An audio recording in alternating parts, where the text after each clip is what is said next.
All right, let's dive into a week in World War II Mhm. that really kind of sets the stage for the whole global conflict to come. The week of November 13th to the 19th, 1939, we're going to be looking at how the war expands on multiple fronts and kind of the early tremors, I guess, of future conflicts that we can start to see. Yeah, it's really fascinating how this week kind of illuminates I guess, the multifaceted nature of the war at this early stage, right? You have the escalation in the Atlantic, you have diplomatic failures in Europe, and of course, the increasingly dire situation in Poland. Okay, so let's start with a moment that I think sent shockwaves through Britain, even though it didn't cause a ton of damage, the first Luftwaffe bombing on British soil. Right, the Shetland Islands, right? Yeah. Yeah, this is strategically it was pretty insignificant, but symbolically it really kind of shattered that sense of British invulnerability, and it marked a new phase in the air war, right? The RAF was now forced into actively defending their homeland. Yeah. And it wasn't the only event that week that I think was unsettling for the British. The HMS Blanche, a destroyer, was sunk by a German mine in the Thames estuary. It was the first British destroyer lost in the war. Yeah, and this really kind of highlights the impact of a less glamorous but equally deadly aspect of naval warfare, which is mines. Right. They were incredibly effective at disrupting shipping and, creating this constant sense of danger, right? The sinking of the Blanche kind of served as a stark reminder that this war wasn't just about, these epic clashes between battleships. It was also about these hidden threats that were lurking beneath the waves. Yeah. And speaking of hidden threats, the Battle of the Atlantic was heating up considerably during this week. We see a pretty chilling move towards more ruthless tactics, I guess, with the sinking of the French freighter Loire by the German U-boat U-26. And all hands were lost in that sinking. Yeah, the U-boat campaign was definitely gaining momentum, and they were really aiming to cripple Allied shipping. This incident really kind of reflects the escalating brutality at sea, but it's important to remember, I guess, that it wasn't entirely one-sided. You had moments like the capture of the German merchant vessel Trifles by a French auxiliary cruiser, small victories amidst a larger struggle. Yeah, right. And then you have the Admiral Grafspee, the German commerce raider. That was causing quite a stir. It managed to sink the British tanker Africa Shell, adding to its to its growing list of victims. And this, just further fueled the Royal Navy's determination to hunt it down. Yeah, the Grafspee was a prime example of how, a single ship could tie up significant Allied resources. Its speed and its elusiveness made it a real headache for the British. Now, shifting focus to a different theater of the war entirely, Finland. It seems that diplomatic efforts to appease the Soviet Union have completely fallen apart this week. Absolutely. The Finnish delegation rejecting territorial demands and Stalin subsequently ordering military preparations really set the stage for what would become the Winter War. Yeah. Truly David versus Goliath struggle. Yeah. The Finnish forces, numbering around 200,000, were facing a looming Soviet force of almost 1 million soldiers. Yeah, it's hard to even imagine. And the sources, highlight the Finns working tirelessly to fortify the Mannerheim line, their defensive stronghold. They knew what was coming. Their determination to defend their homeland, despite the overwhelming odds, was really remarkable. The Mannerheim line became a symbol of their resilience in the face of a seemingly insurmountable challenge. Absolutely. Meanwhile, in Poland, we see a significant development in the fight against Nazi occupation. And that's the formation of the Union of Armed Struggle, or ZWZ. This was the precursor to the Home Army.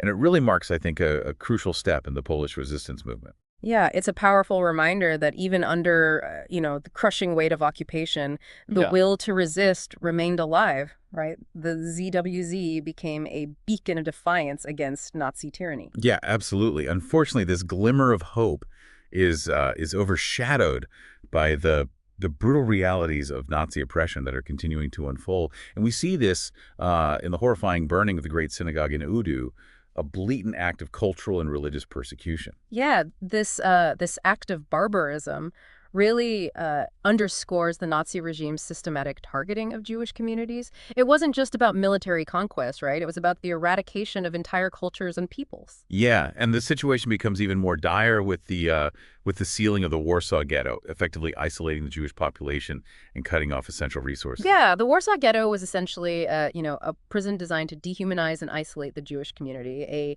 a tragic turning point, really, in the Nazis' systematic campaign against the Jews. Right.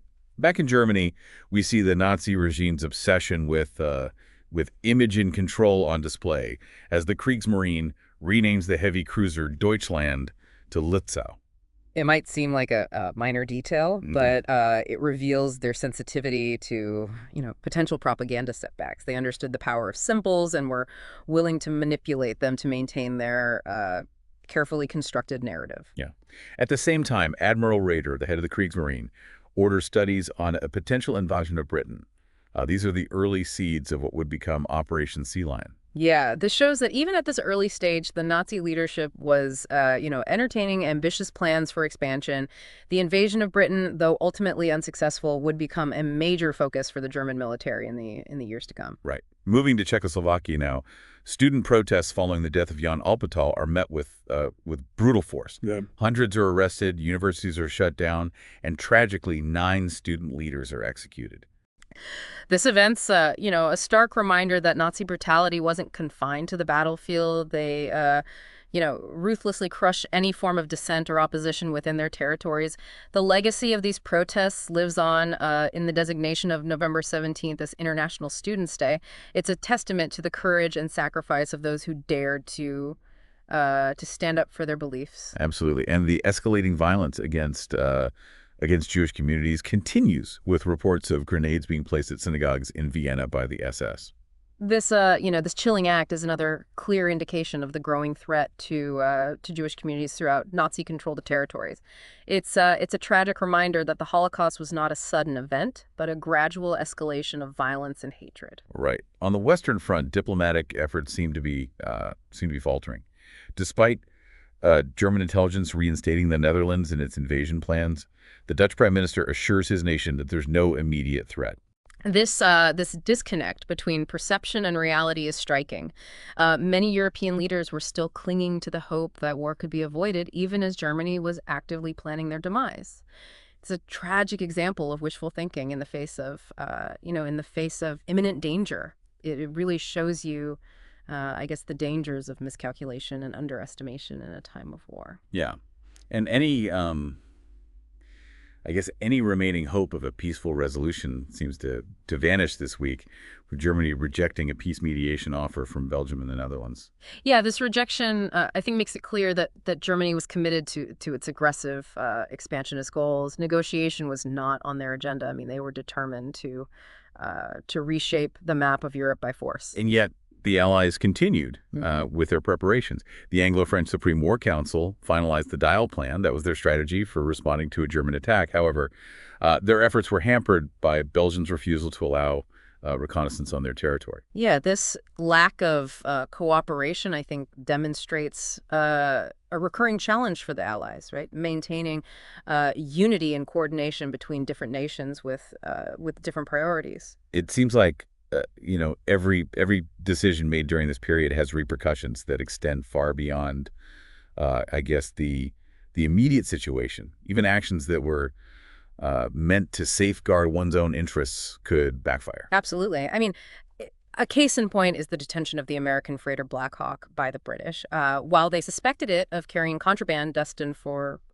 Germany, this action added further strain to relations with the United States, a country that would later prove to be a crucial ally. Right. So, it's a reminder of how intricate and delicate the web of international relations becomes during wartime. Indeed, each move on the geopolitical chessboard carries the potential to draw in new players and shift that balance of power. Okay. Speaking of a shifting balance of power, let's look at the ongoing conflict in Asia.